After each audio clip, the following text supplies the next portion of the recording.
Welcome back to Storytime with Miss Ronda. Today we're reading the Caldecott Medal winner, Where the Wild Things Are. Story and pictures by Maurice Sendak. The night Max wore his wolf suit and made mischief of one kind and another.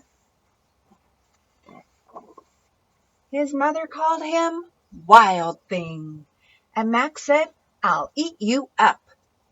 So he was sent to bed without eating anything.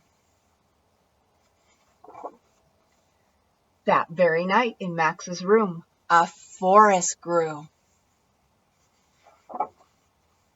and grew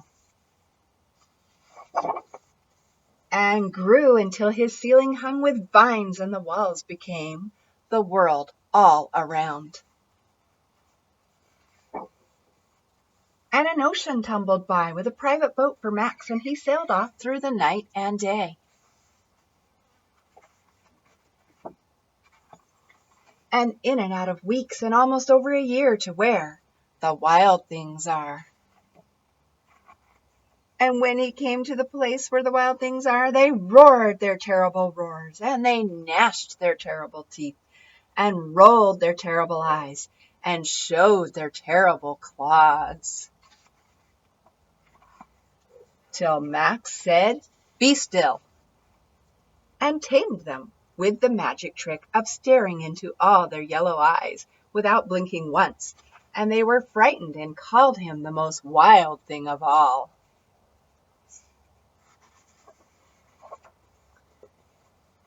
And made him king of all wild things. And now, cried Max, let the wild rumpus start.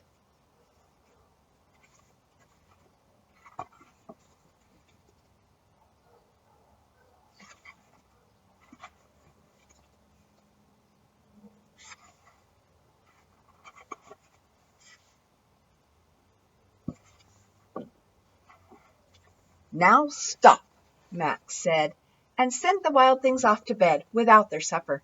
And Max, the king of all wild things, was lonely and wanted to be where someone loved him best of all. Then, all around, from far across the world, he smelled good things to eat. So he gave up being king of where the wild things are.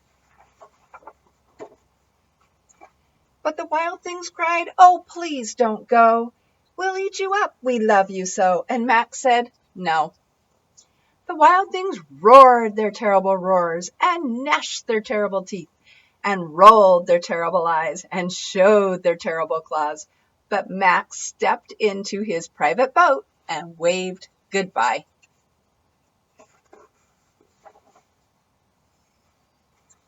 And sailed back over a year, and in and out of weeks, and through a day.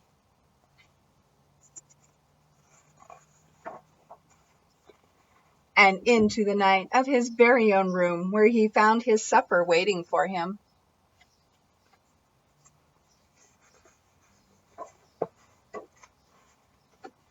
And it was still hot. What a fun story. I hope you've enjoyed it. And don't forget, you can imagine where the wild things are.